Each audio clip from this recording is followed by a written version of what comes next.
میں اہل سنت سے پوچھتا ہوں، جس طریقت کے زیر اثر ساری مولویت چلتی ہے، ہمارا کوئی مولوی سنی ایسا نہیں جو کسی پیر کا مرید نہ ہو، ایسے ہی ہے، ٹھیک ہے نا؟ تو جس کے آپ مرید ہیں اب وہ تو اس کا مرید وہ تو بلا فصل کھڑا ہے وہاں لے کر، وہ شیعہ لفظ بول دے تو جناب اللہ تماشا کر دیتا ہے۔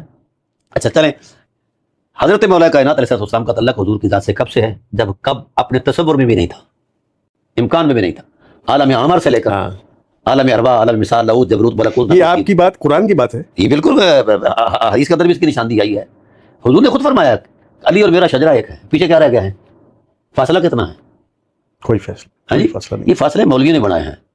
اب شیعہ دان میں جب خلیفہ بلا فصل کہتے ہیں، ٹھیک ہے، تو سنی کہتا ہے کہ کیوں کہتے ہو خلیفہ؟ میں نے کہا تو آپ آلٹرنیٹ نا حضرت ابوبکر کو بلا فصل کر، آپ اپنی اذان میں یہ کر لیں، لڑے تو نہیں نا۔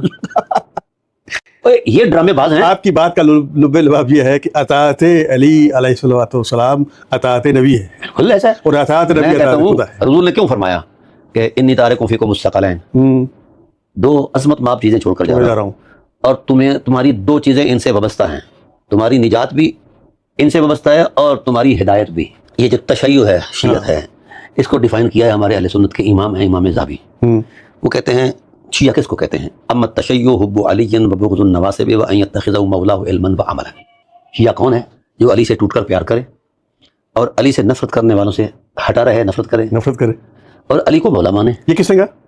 یہ اہل سنت کے امام ذہبی، رجال کے امام ذہبی، امام ذہبی اتھارٹی ہیں اہل سنت میں، انہوں نے ڈیفائن کیا شیعہ کو۔ اچھا، اب یہ تینوں چیزیں جو ہیں یہ قرآن کا مدعا ہیں اور مقصود ہیں۔ علی سے ہٹ جاؤ، ان سے محبت کے رشتے کو توڑ دو تو بندہ بد فطرت ہو جاتا ہے، بلکہ ابلیس ہو جاتا ہے فرمان رسالت کے مطابق۔ بڑی اہم بات کی آپ نے، بالکل میں ذمہ داری سے کہہ رہا ہوں، بد فطرت ہو جاتا ہے، بد فطرت ہو جاتا ہے۔ اذا اختلفوا قبیلۃ من الارض فصاروا حزب ابلیس، نبوت کا ارشاد ہے۔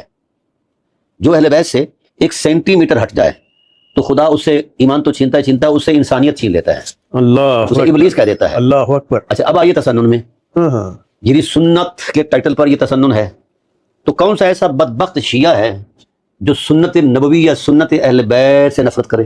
کوئی تو نہیں۔ جب سنت سے نفرت نہیں تو اہل سنت سے کیسی نفرت؟ ٹھیک ہے۔ اور ادھر تشیع کے جو تین میں نے خمیر کی صورتیں بتائی ہیں، حب علی، بغض نواسب اور ولایت علی۔ اچھا ہم نے جو ولایت کے جو اپنے ملمہ سازی کر کے جو اپنے پہناوے پہنائے ہیں نا، وہ ولایت ملا کا دماغ ہے، مولا کا ارشاد نہیں ہے۔ مولا کے ارشاد میں ولایت ایک اتھارٹی ہے، ٹھیک ہے، اور اس اتھارٹی کو تسلیم کرنا ہر صاحب ایمان پر ضروری ہے، خواہ وہ شیعہ ہو خواہ وہ سنی۔